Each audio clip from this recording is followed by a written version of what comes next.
Let's observe silence for a few minutes.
Om.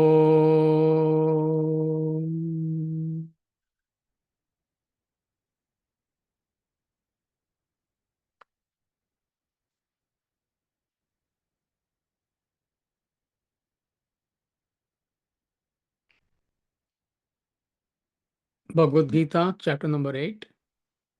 We will chant from verse number 11 to 18. 11 to 17, please.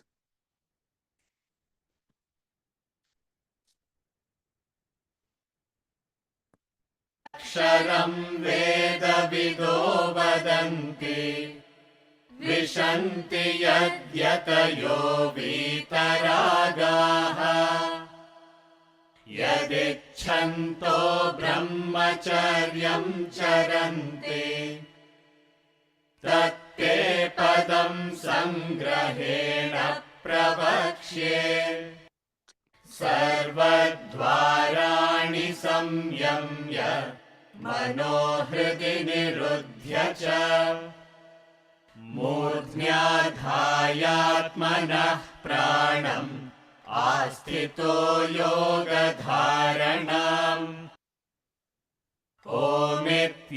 ओमित्येकाक्षरम् ब्रह्म व्याहरन् मामनुस्मरन् यः प्रयाति त्यजन् देहम् स याति परमां गतिम् अनन्यचेताः सततम् यो मां स्मरति नित्यशः तस्याहं सुलभः पार्थ नित्ययुक्तस्य योगिनः मामुपेत्य पुनर्जन्मः दुःखालयमशाश्वतम् नाप्नुवन्ति महात्मानः संसिद्धिं परमां गताः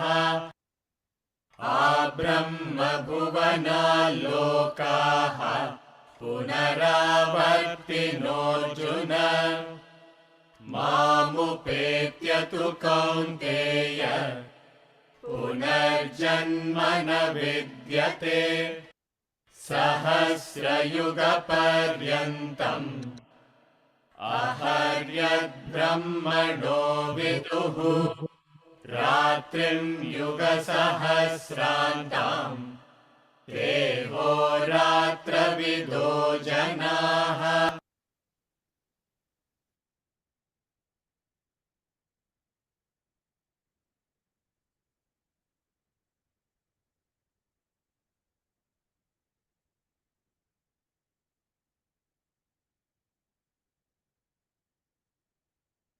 So last class we concluded with verse number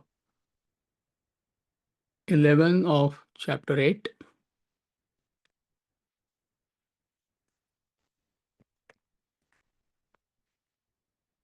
So anybody is brand new in today's class? You're joining today or you joined maybe last few weeks? Yes. Okay, great. So welcome to both of you.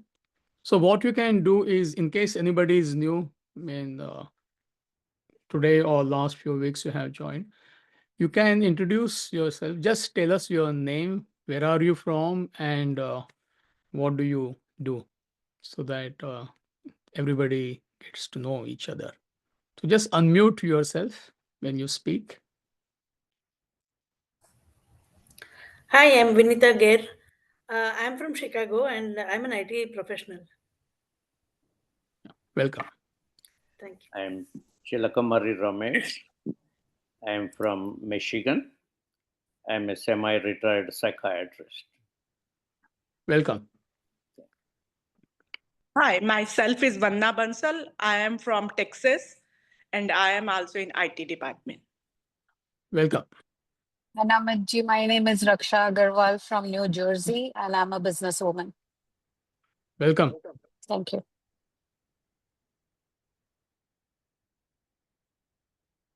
My name is Mary Jo from Cleveland, Ohio. I'm a retired music teacher. Yeah. Welcome, Mary. Thank you.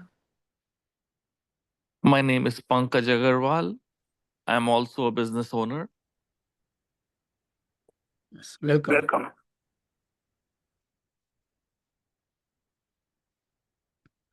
Yeah, I can see Jigar's father. He's Jigar's father, Jigar Kapadia's father from Bombay, Kandivali, Bombay.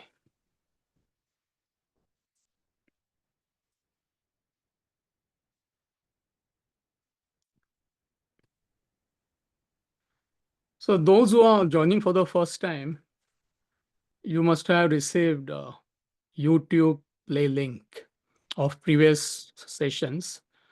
So just try to listen to introductory lectures. I think there are 4, Vijay. There are 4 introductory lectures, right?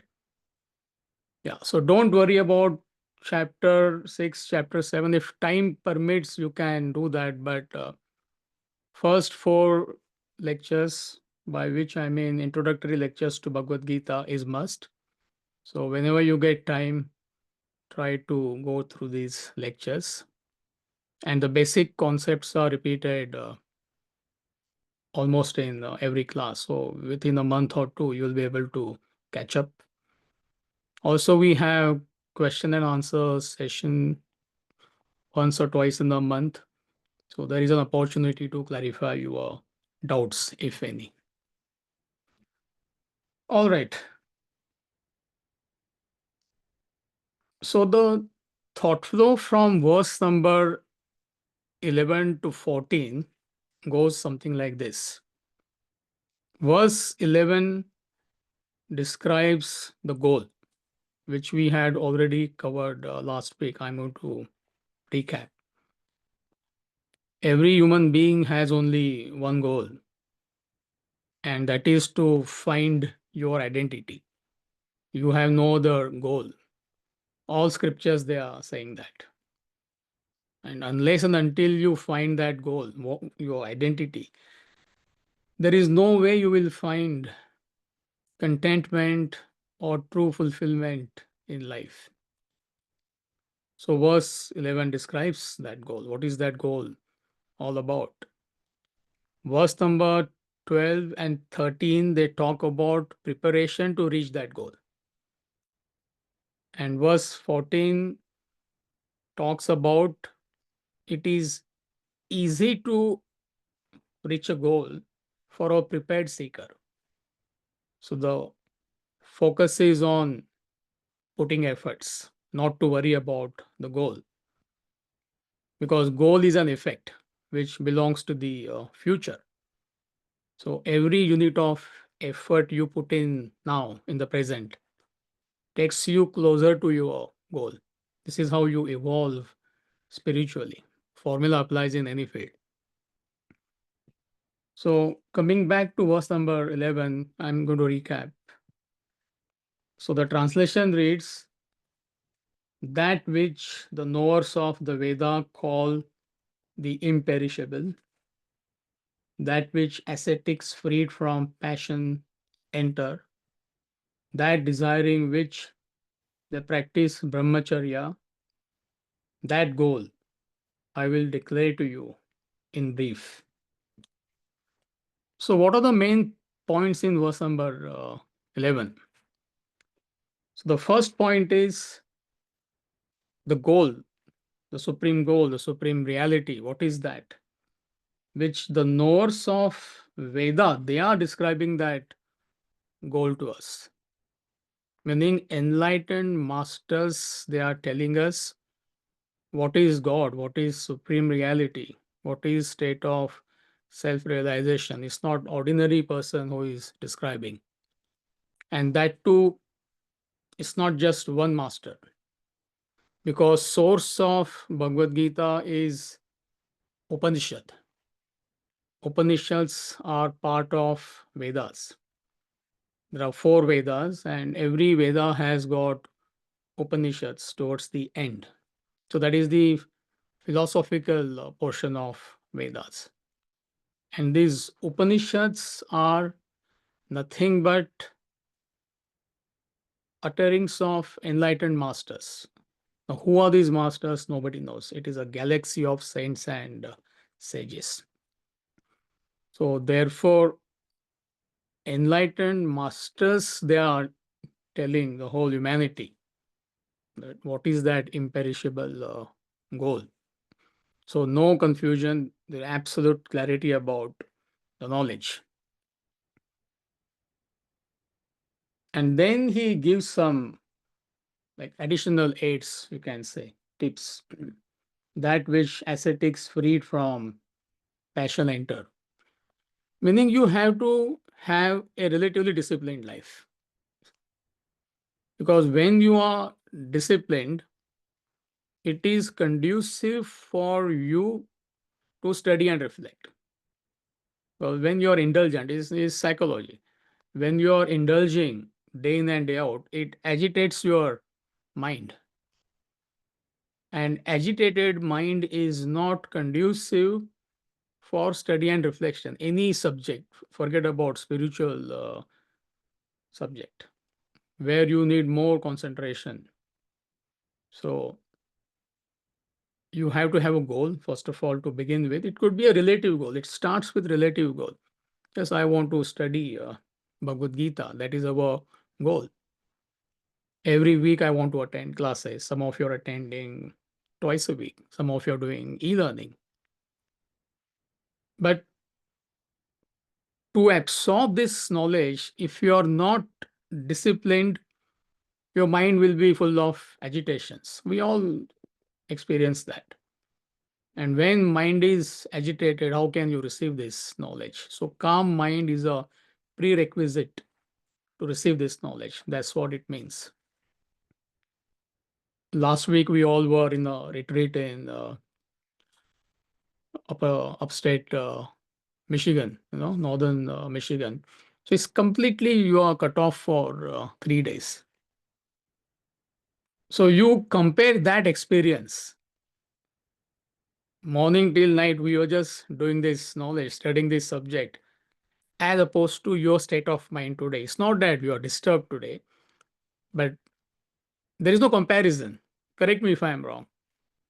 There were 32 of us there. So by your own experience, you understand these verses. This is what I'm trying to tell you.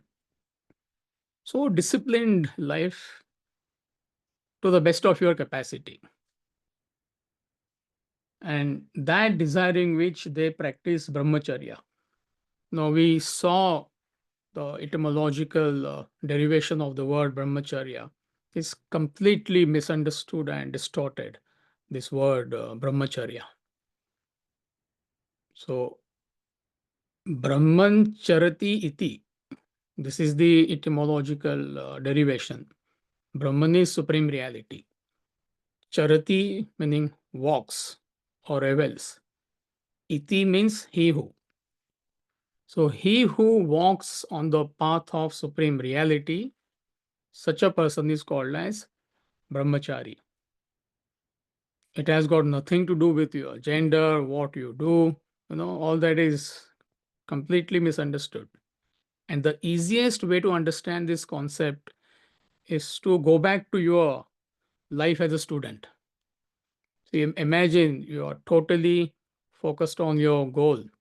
You have got admission in a very good school or a university, and you are focused that I want to do well, I want to get distinction or whatever is your goal. So you may participate in various activities as a student. You may have a hobby, you may go out with your friends once in a while, to have good time. But your mind, your intellect is firmly focused on the goal as a student. So therefore, you refrain from such activities which could interfere with your goal as a student.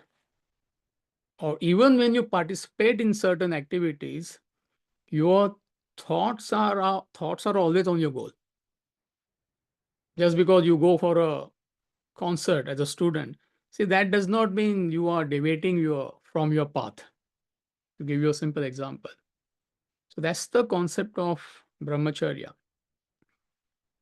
You have to have a goal. Goal could be absolute or relative. Absolute goal is I want to hit the ultimate, nothing short of liberation, nothing short of self-realization. Or I want to become a better human being, which all of us can conceive. So in order to do that, what is it I have to do? Yeah, I need this knowledge. I need to be consistent with this knowledge. I need to study whatever X amount, like certain books. So you manage your life in line with this goal. There is alignment. And any activities, according to you, take you away from that goal, you soft pedal on it. Today is a long weekend. Correct me if I'm wrong, isn't it? So, I thought, I don't know, there'll be 10, 15 people, or maybe break for all of us. But I'm quite surprised to see there are, I don't know, maybe 60, 70 of us are here. So it's not that some of you must be having some plans, and there's nothing wrong about that. But you must have told yourself that, okay, let me attend the class, and then let me go out for, I don't know, spend time with my friends or whatever. So that is the concept of brahmacharya. Are you with me? So therefore, if you understand that derivation, he who walks on the path of supreme reality, he is a brahmachari. He who revels in the spiritual goal, such a person is a brahmachari, which 99.99% people have misunderstood. You can't do this, you can't do that. So nobody can follow spiritual path. So there are no do's and don'ts in Vedanta. This is the first lesson you learn. You understand the goal. You develop conviction to achieve that goal.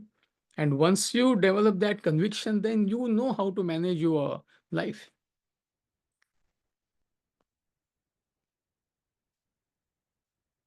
So these were the main points in verse number 11. So I just recapped. So are we okay? Yeah. Let's move on to verse number 12 and 13. They are chanted together, Makran.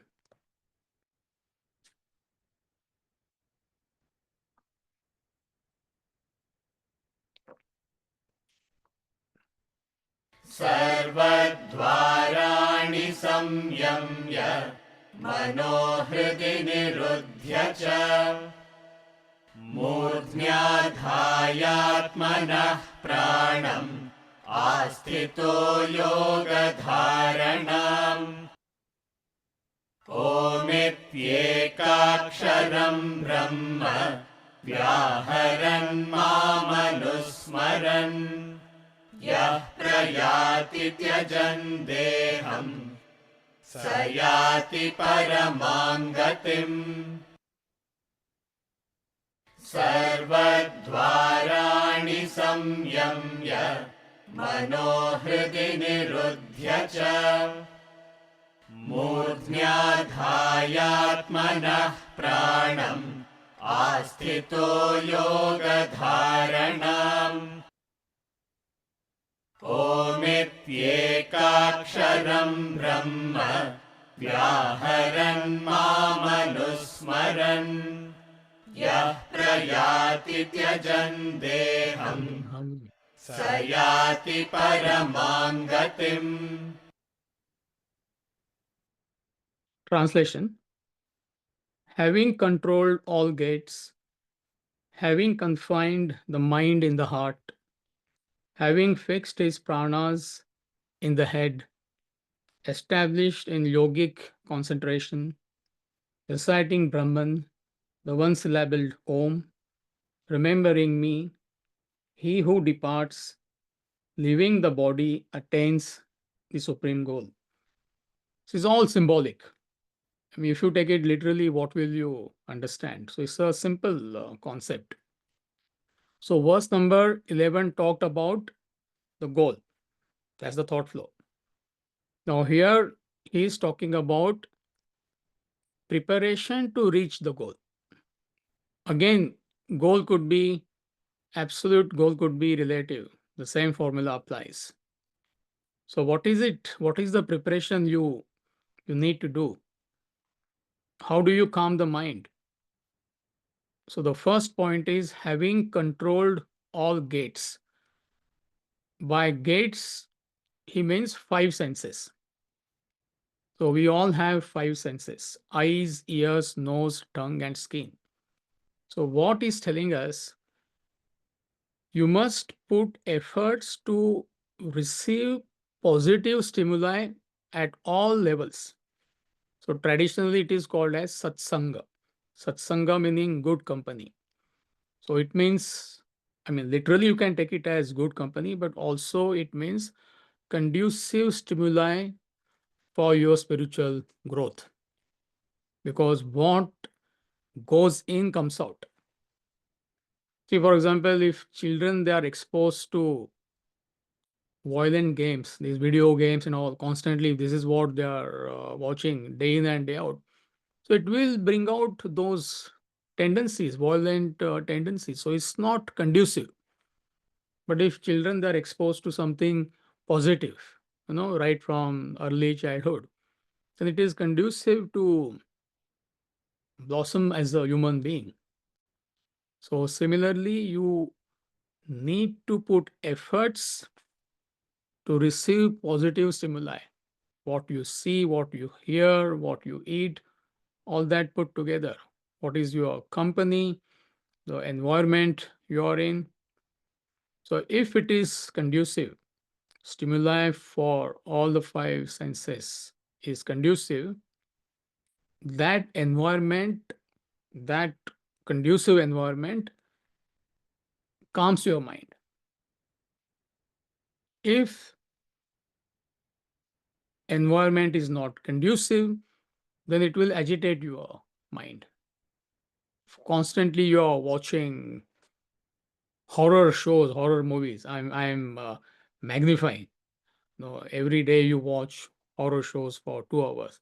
So what will happen to you inside?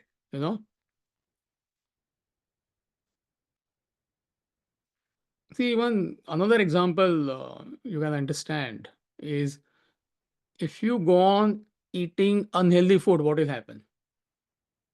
It will have that effect on your body. So similarly, if stimuli is not conducive, that environment is not suitable for your spiritual growth. So you need to put effort. Somebody may ask, I have no control on external environment. Yes, you're absolutely right. But you can try your level best. You can put efforts. And when you put efforts, that's the beauty. You will find yourself in a conducive environment. I think chapter 2, he talked about it. Initially, he says you put efforts, control your senses. And then he says, senses will not come into your environment. A fascinating concept. If you don't have a desire for blue label, I'm giving you a simple example. I mean, you cannot find yourself in the company of people who are drinking blue label all the time. If you do not have a desire for gambling, say I'm magnifying, so you understand. How can you be in the company of gamblers day in and day out? Are you with me? So initially you'll have to put efforts. It goes without saying. But the law is such, it's a law of demand and supply. That is, sense objects or company which is not conducive for your growth, spiritual growth, they will leave you alone. So having control all gates, if you understand about satsanga, is quite useful. Otherwise, positive stimuli for five senses. Having confined the mind in the heart, see, Bhagavad Gita is poetry. So mind should be on your goal. Relative goal, absolute goal. Principle is same, spiritual goal. So you ask yourself, where is your mind right now? Find out. So your mind follows your desires. Indiscriminately, you are following your desires whole life, 24/7. This is what you are doing. So all your attachments, your possessiveness, desire for objects and beings of the world, this is what people are chasing throughout their life. So hardly anybody thinks in terms of spiritual evolution. Forget about the state of self-realization. It's too far-fetched. So constantly you are chasing objects and beings of the world, inundated with desires. Why it is inundated with desires? Because of lack of knowledge, and intellect is weak. Buddhi is not powerful. Intellect is weak. So you cannot control the flow of your mind. It keeps on going towards the objects and beings of the world, and you are feeding those desires constantly. And what happens when you do that? Unfulfilled desires agitate your mind. And most of your desires cannot be fulfilled. And even if they are fulfilled, mind wants more. So that's the nature of the mind. So therefore, nobody can find satisfaction, contentment in this world. This is the psychology behind it. So when you cannot fulfill your desires, it frustrates you, If desire is very powerful, frustration is more. So therefore, your mind has to be on the goal of spiritual evolution, meaning your mind has to back your spiritual goal. For that, you need a strong intellect. Then your pranas should be in the head. Pranas means activities, all is used symbolically, meaning all your activities, all your actions, they should be supervised by the intellect, as opposed to acting on the impulses of the mind.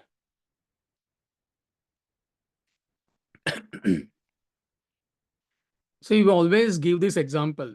You master this example, you understand this concept. Now you offer a candy to a diabetic patient.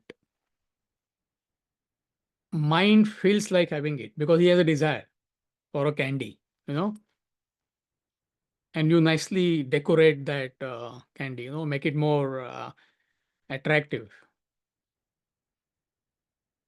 I don't know how many of you have been to Mackinac Island, those who are from Michigan. No, I mean, the way they decorate those candies, chocolate candies, like huge, and all sorts of things are, So even if you don't have a desire for that, you feel like, oh wow, it must be good. So imagine a person who has a desire and who is a diabetic patient. So mind feels like having it.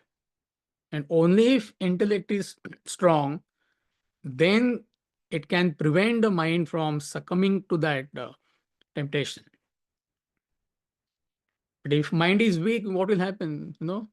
So apply this formula. So all your activities, whatever we do in life, it has to be backed by the intellect, as opposed to acting on the impulses, feelings, emotions of the mind.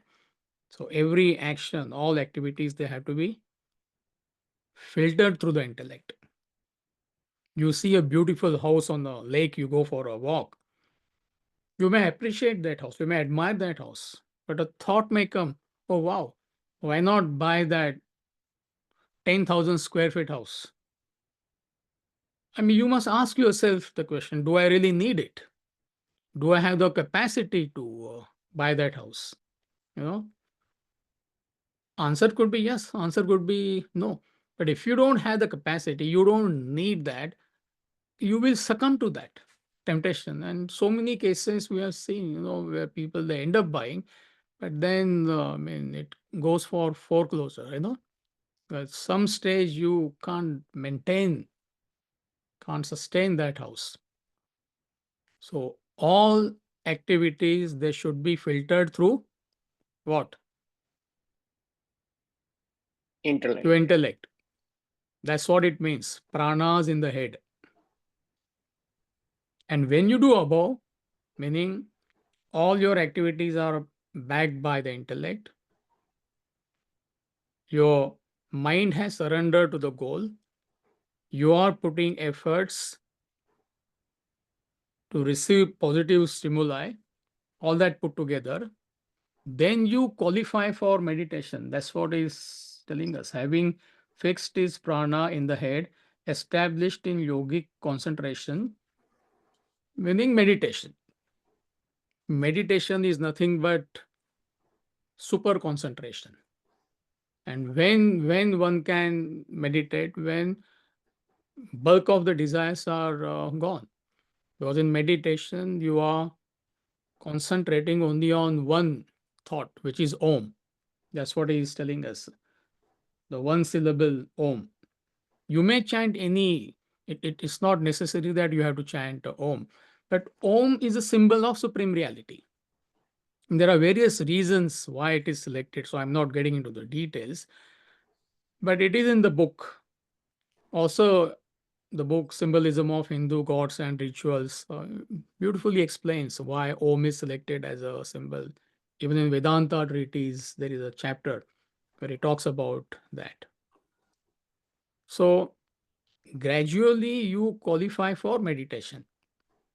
When you offload bulk of your desires, you qualify for meditation, meaning you can meditate. And in the seat of meditation, that chant Om represents supreme reality.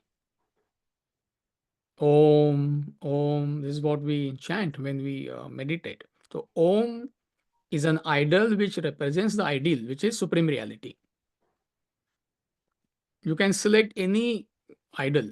There's nothing special about Om. Sometimes people, they say, why I won't select Om, I will select whatever. It's nothing to do with the idol. It doesn't matter what idol you select. But the average person needs an idol. It's like a prop, no? But an advanced seeker, he did not even use Om in meditation. If you can straight away think of supreme reality, then you don't need Om. Are you with me? But the average person would need some kind of a help.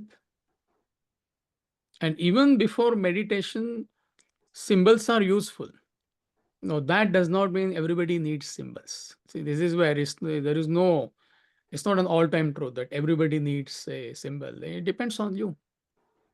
If you feel symbols are useful, then you should use it. But understanding that symbol per se has got no meaning. It is just an idol. Another word for symbol is an idol. So idol represents the ideal. For example, cross in a church is a symbol. It represents Christ. Or altar, we kneel in front of the altar. Altar is a symbol. Temple, there are idols. So it is an ideal. So if you feel these symbols are necessary, props are necessary, you can make good use of it.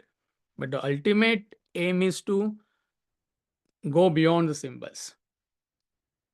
And then when you do all this, what happens? Leaving the body attains the supreme goal. He who departs leaving the body attains supreme goal.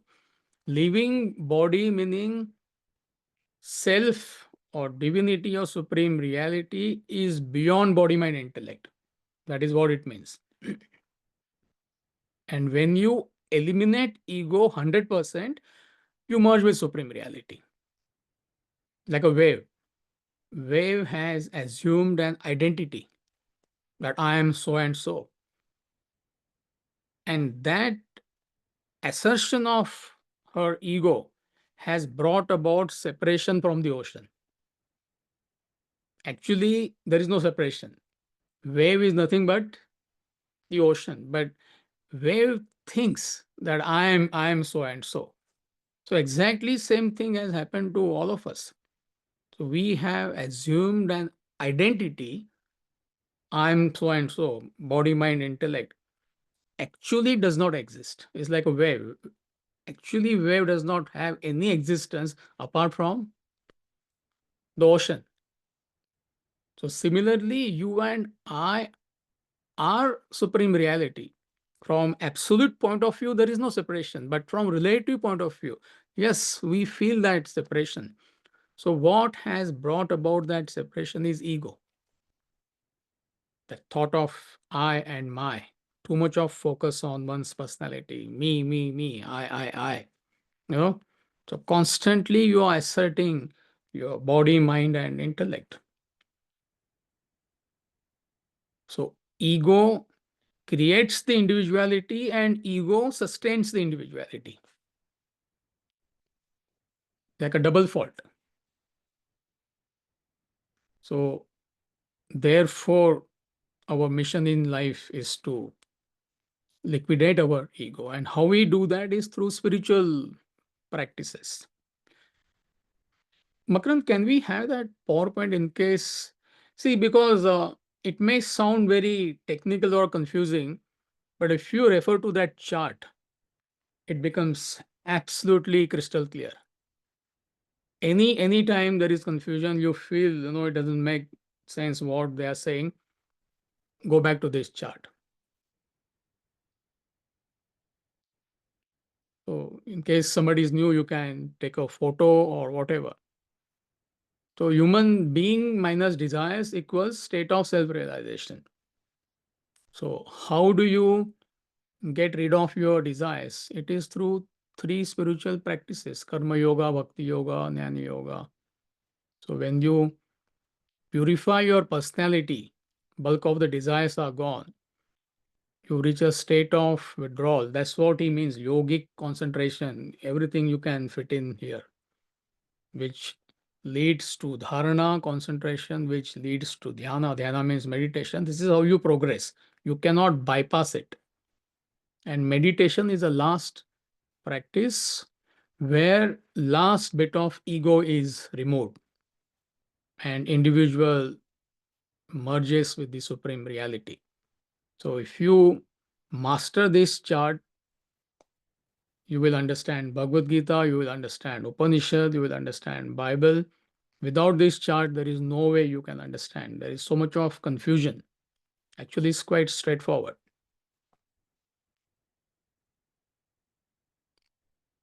And therefore, he says, attains the supreme goal.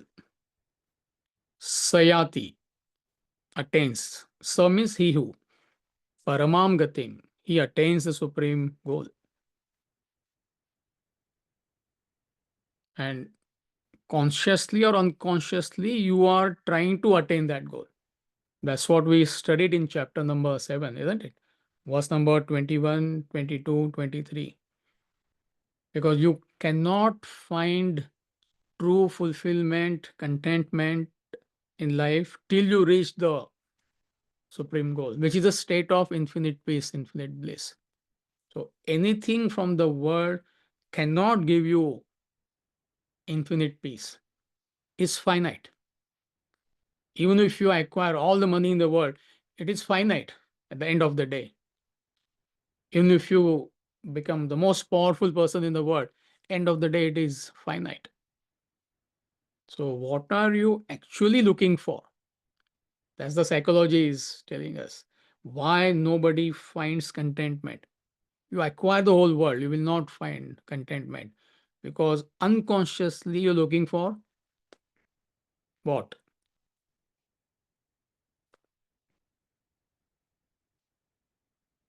What are you looking for unconsciously? All of us. And peace and permanent happiness. Infinite peace, infinite bliss. Anything from the world cannot give you that. So that he explained in verse number 7, 21, 22, 23. It's a simple concept.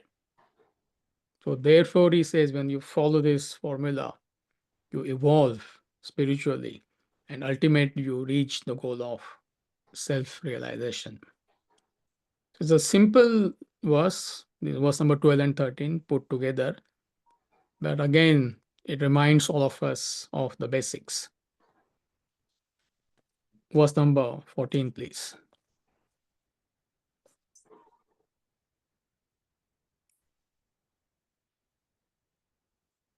अनन्यचेता सततम् यो मां स्मरति नित्यशः तस्याहं सुलभः पार्थ नित्ययुक्तस्य योगिनः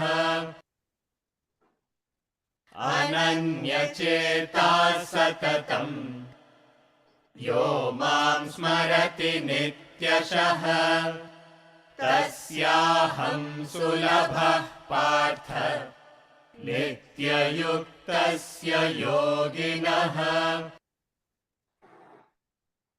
I am easily attainable by that ever steadfast yogi whose mind constantly and continuously thinks of me without any other thought or Pártha, me meaning the supreme reality.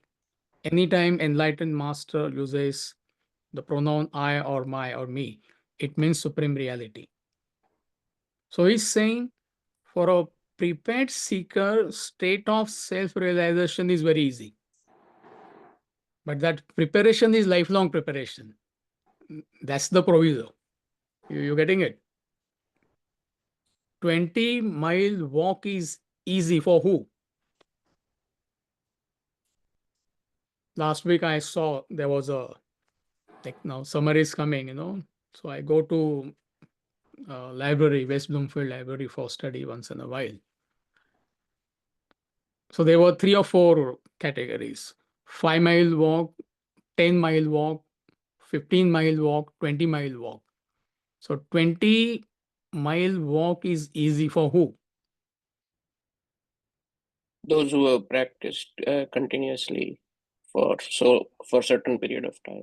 Correct. I mean, for a prepared person, for a healthy person, it's no big deal. But then you can't reach. It's not at one fine day you get up and okay, I want to walk 20-mile walk.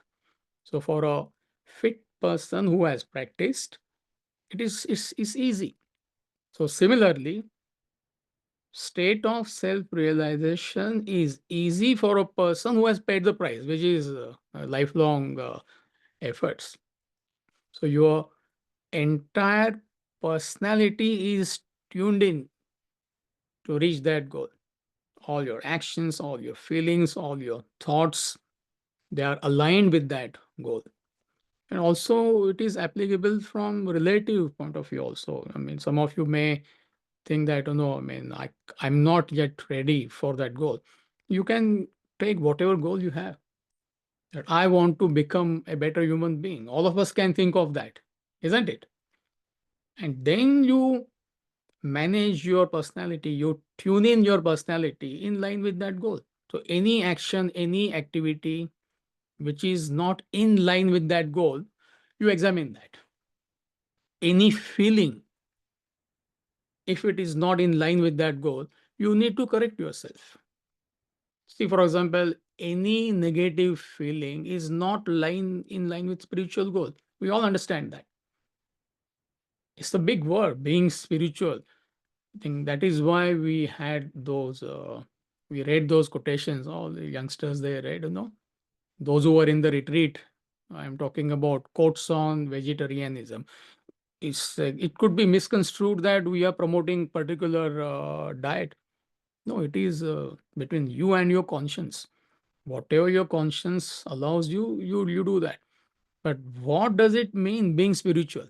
End of the day, it's a big word. Being spiritual means what? Can anybody answer that question?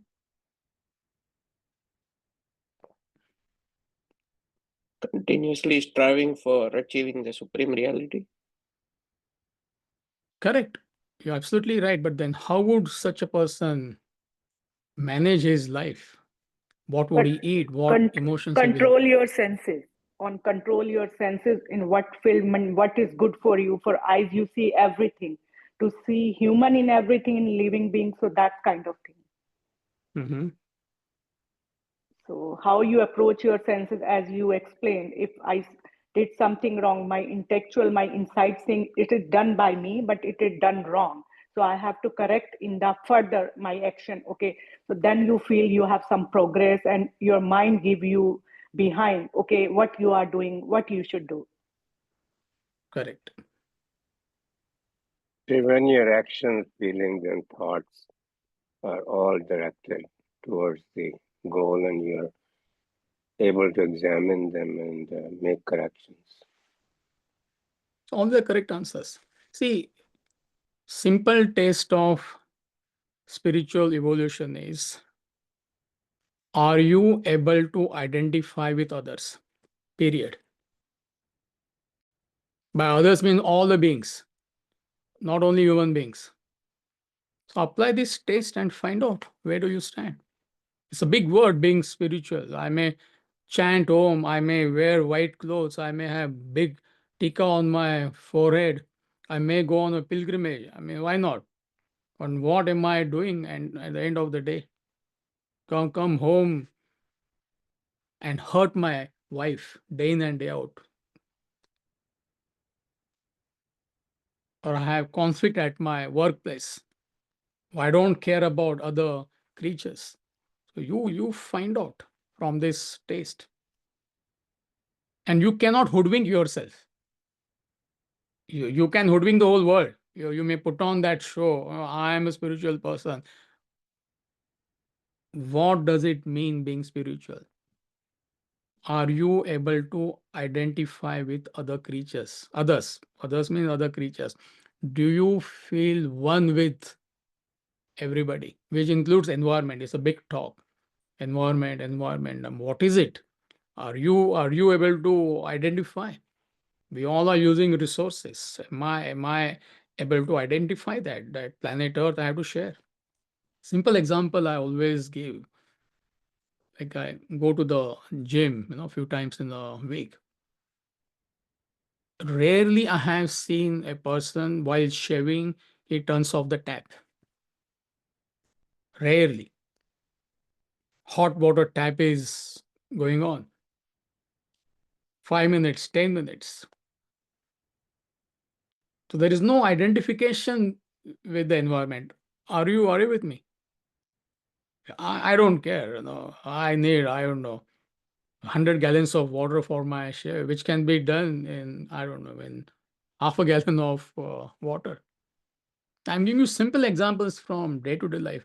Otherwise, it is a big word. Being spiritual, yes, what does it mean? How does it get translated into day-to-day activities? So how can you entertain negative feelings towards your spouse, towards your neighbor, towards anybody, and call yourself spiritual? You may call yourself spiritual, it means nothing. So therefore, your entire personality is in line with that goal. Are you with me? your perception, your action, your feelings, and your thoughts. So I'm a spiritual person. And, what am I doing? I'm fanatic about what I'm studying. Bhagavad Gita is the greatest scripture in the world, and anybody who does not subscribe to that, I want to destroy them. Now, what spirituality? Every master, he or she talks about that feeling of oneness. So therefore, being spiritual means that feeling of identification with all. This is how we need to correct ourselves. Are you with me? So therefore, I am giving you, I don't know, absolutely mundane examples. This is the test.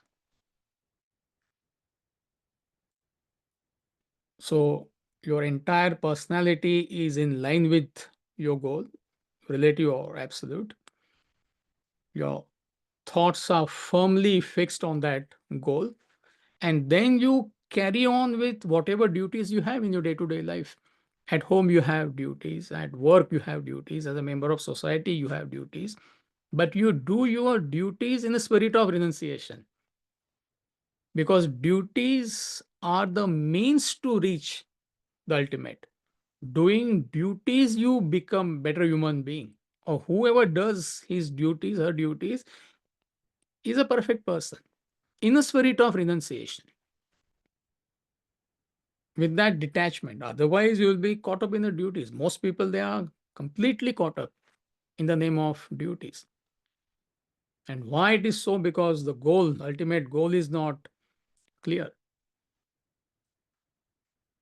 And when you are doing all these things, what we discussed, see, then you evolve spiritually, even from relative point of view. It's no big deal. See, I know many of you, or at least I can say some of you, are living a disciplined, focused life. I won't mention name, but there are at least 10 to 12 people on the screen. I know them personally. As far as you are concerned, it is a no big deal for you. It's no big deal, isn't it? Relatively speaking. But that may not be the case for your own family members, your own children, your own parents, your relatives, your colleagues. See, they can't understand that. What is this nonsense? What is this Vedanta you are doing? Because 10 years back, you used to be dead drunk. Blue Label, they had one glass, you had 10 glasses. You were the champion of champions. Suddenly now you say, what Blue Label? Give me blueberry juice. So they don't understand all that. Still, you may interact with them. I mean, I'm not saying in a negative way, but see, you have understood the purpose of your life, relatively speaking. So you can do it. See, therefore, I said, like, attending this lecture on a long weekend is not easy. When good many of your friends and whoever contacts, so they are having a good time. You also may join them, but you tell them, no, I want to do my lecture. So to you, it comes very easily. So I am trying to explain the word sulabha from relative level. So it's not that we don't understand these concepts. I mean, you are applying them in your day-to-day life in your own way. Some of you, the old class members, they must be knowing Balaji and Geeta from Troy. So they attended our lectures for a long time, 7-8 years at least. And even now, Balaji is in touch with me. Whenever I go to India to visit Vedanta Academy, he takes care of the property. This property from where I am lecturing, it belongs to the non-profit Vedanta Midwest, donated by somebody. So he comes, checks the mail, he drives the car and all that. So I'm talking about that couple. So their son got exposed to this knowledge when he was 18 or 19. We used to do these youth lectures at Vijay's house. Then even online we did. So he attended few. Then he did that Vedanta Treatise book with us. And then he registered for e-learning for the corporate sector. He's 25, 26 now. He went to the best school in America, went to the Ivy League university and all that, with his own efforts. So very disciplined kid. So I called Balaji yesterday. I told him that on June 23rd, I am leaving for India, So can you take care of the house for the short trip? To which he said, no, I'm busy that week. Is it okay if I come and check the mail and all that on 3rd July? I said, absolutely all right. And I was about to put the phone down. Then I asked him, like, is everything okay? I thought maybe, somebody is not well or something. To which he said, no, Ajay is getting married.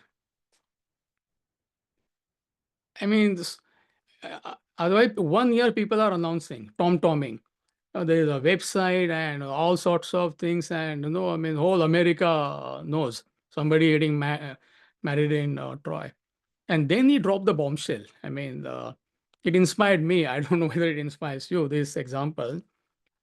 And to which he said, he's inviting only 17 people for his marriage, Ajay. And the girl is inviting only 18. Now, some of you know where I'm coming from because Swamiji gives that example. When he was a student in England, 1952, he attended a wedding of a German businessman in Germany, his daughter's wedding, one of the richest families in Germany. And there were only 20 people.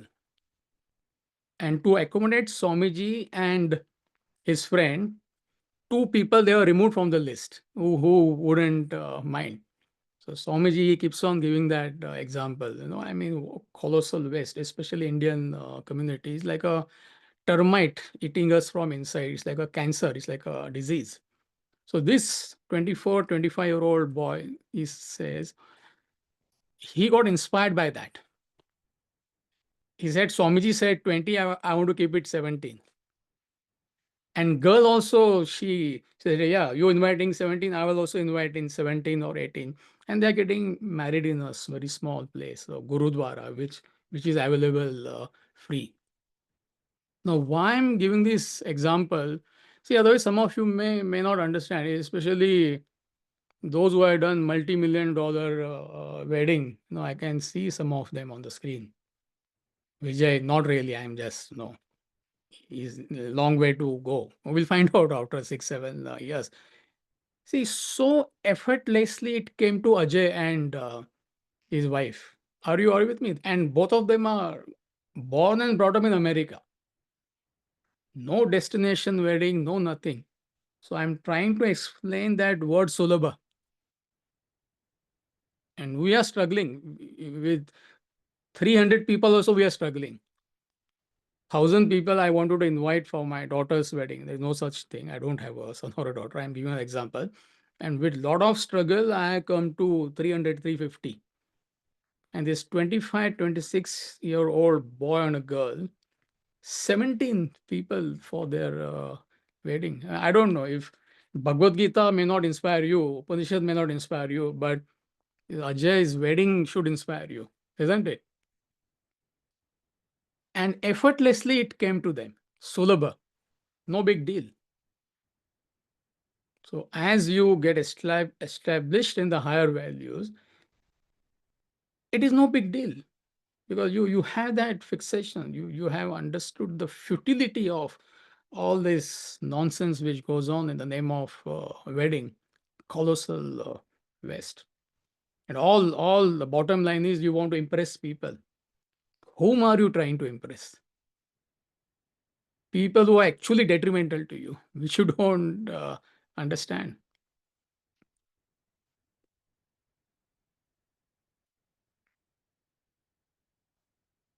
So you are in a different frequency when you get established in this knowledge, and you don't do anything different.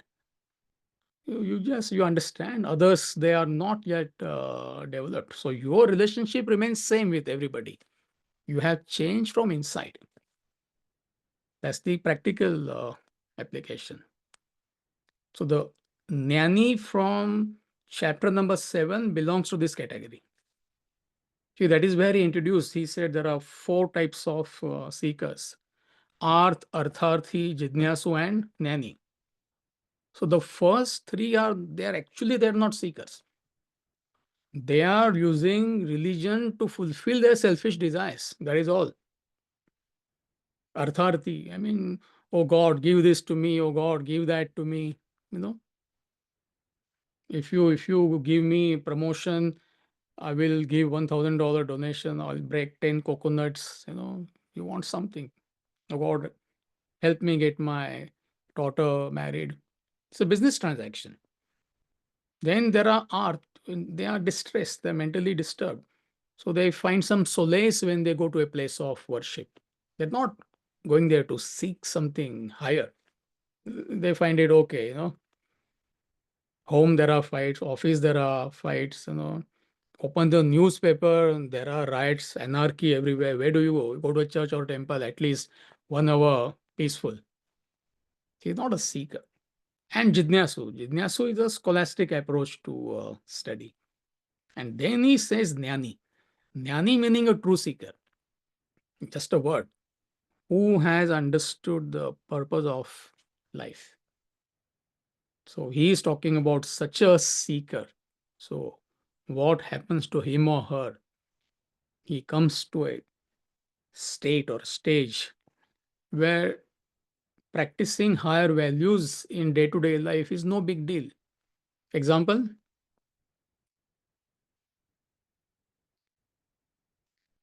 Example who? Ajay. Ajay. I don't know whether you understand Bhagavad Gita. I mean, start worshipping Ajay. Don't ask for me his photographs next class. That's Ajay. 25, 26-year-old kid. And credit goes to his parents. Because of his parents, he got exposed to this knowledge. So you understand the importance of you take this knowledge, forget about others. As a parent, it is your obligation is to learn this knowledge, you get established in this knowledge. By knowledge, I mean higher values. And you live this life. You don't want to change anybody, you don't want to influence anybody, including your children. But incidentally, they will pick up. I have so many examples. I mean, we had this retreat. There were how many? There were 7, 8 youngsters were there, Vijay, Radha. From where did they come to this retreat? 3 days. It's not easy. You know, youngster, they don't come for 5 minutes. Forget about 3 days. 13-year-old girl is coming and participating. Thanks to Father Makran. I don't know how many, 30, 40 pages of notebooks. I mean, she wrote, right? Notes. It's like an encyclopedia. 13-year-old girl. So it comes to them effortlessly, relatively speaking. So just get this knowledge, understand the importance of this knowledge, first of all. Otherwise, why will you get this knowledge? That I cannot survive without this knowledge. I cannot manage my life without this knowledge. I cannot get peace, true contentment, true fulfillment, unless and until I know how to live life. And that's what Vedanta is all about. And then he continues the thought flow in the next verse. So I will catch you when you are fresh. So he tells us what happens. That how you understand the futility of what the world has to offer. And also you're not affected by the ever-changing world. So that is next verse number 15. In fact, topic 3 starts from verse number 15. So any quick question before we conclude?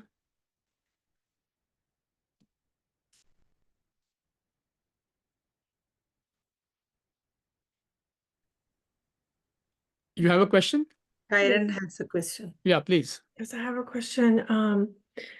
In regards to spiritual evolution and understanding if you are evolving, you gave the example, of the guy running the water for a long time. And so to identify with him, would I just understand that this is part of the duality of the world and that I can counter his wastefulness by being not wasteful? So I can be part of that duality of the world and then become one by countering his wastefulness? Is that one way to identify with him? Or that person that's gluttonous or wasteful, is I can strive to not be wasteful. I guess I'm just trying to understand how to identify with that person who is being wasteful. You understand what I'm trying to ask? Yeah. I don't know if I'm Yeah. asking the correct Yeah. question. See, I mean, he's ignorant. Right. Therefore, he is doing it. See, otherwise, I wouldn't be giving this example. I mean, just for argument's sake, if I was doing the same thing, his type is on, my type is also on. I mean, where is awareness? I don't have awareness. He also doesn't have that awareness. So most people, they are ignorant.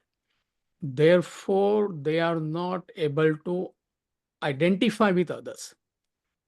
Okay. So whoever has reached the higher level, you understand that, I mean, otherwise, I mean, yeah, I get your question. I mean, in the world, we see there is so much of trouble. I mean, Right. brother is harming the brother, fighting with brother, and all sorts of things are happening. So, I mean, how do you understand? How do you relate to that? Yeah. They're ignorant. They're ignorant. So therefore, they are not able to identify with others. They hurt others. It could be physically, it could be emotionally, it could be at the thought level. So you look at them as like how children, they are fighting with each other. Okay.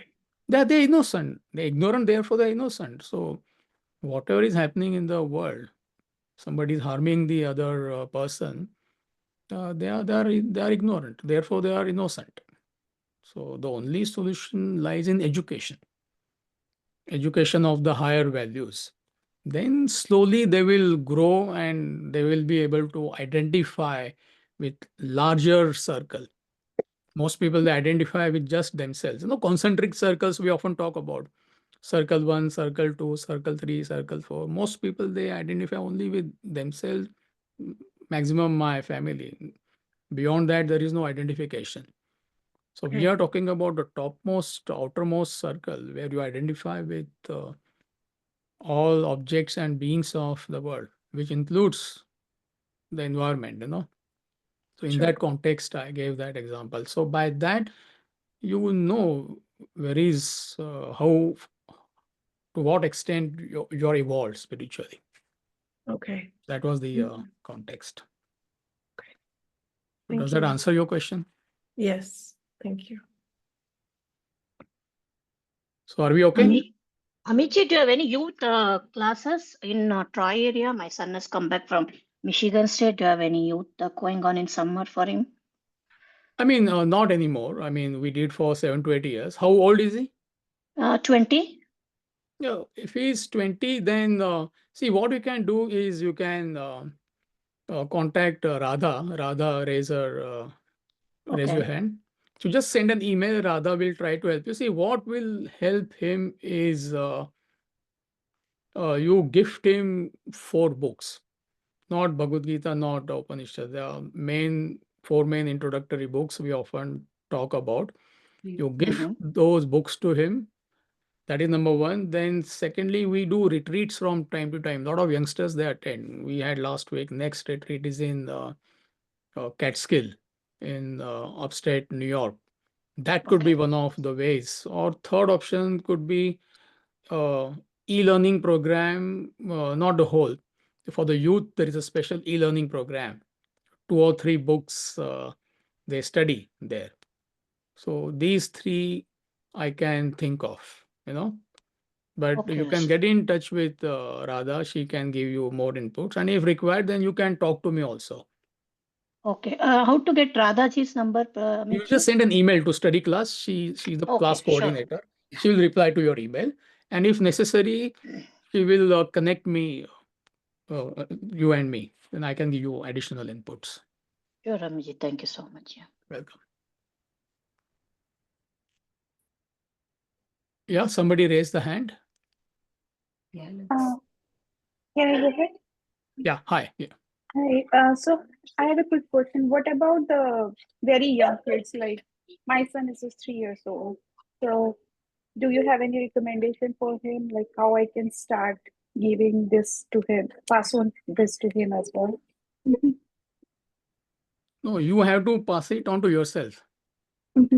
You have to get established in this knowledge. So therefore, I gave so many examples. There are at least 15 parents here.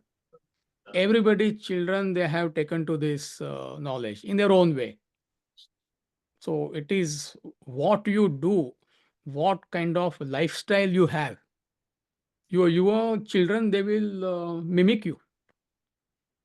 So if you, I mean, I'm just, don't take it personally. If your life, everything you do is positive, children will turn out to be positive.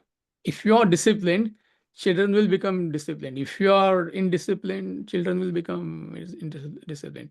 There's a verse in Bhagavad Gita, chapter 3, verse number 21. Correct me if I'm wrong. Can you pull it out? Oh, you refer to that verse. It will be very useful to you. Whatever Shrestha do, that's what followers do. Can you pull out that translation, Radha? Yes. Yet Architati Shrestha. Yeah. You have that? Yeah. Can you read the translation, please? Yes. Hariom. Whatsoever the superior person does, that alone other people do. Whatever standard he sets, that the world follows. Verse number? 21. 321. Amiji. Chapter 3, verse number 21. Chapter 3 is called as Karma Yoga. And in that chapter, this verse is there. Verse number 21. Oh, every parent, they have to know this. Whatever the superior person does, that alone other people do. Whatever standard he sets, that the world follows. Lokasta danu vartante. So it doesn't matter what you say. To answer your question, what you do, what actions they see you performing, they will copy that. So it's a huge responsibility being a parent. So get this knowledge, you establish yourself in this knowledge, gradually you will, if you are consistent with this, automatically children will take to this in 9 out of 10 cases. Okay, One thank is you so much. they have their own strong vasana. What can you do? You can't do anything about that. It's more of an exception. So you get this knowledge, you become a good human being. You have done your obligations. That's it. Thank you. All right, so let's conclude for today. Thank you, Amit. Thank you, Thanks, Thank you, Amit. Amitji. Welcome. Thank Thank you. you, Amit. Thank you, Amit ji. Thank you. Thank you.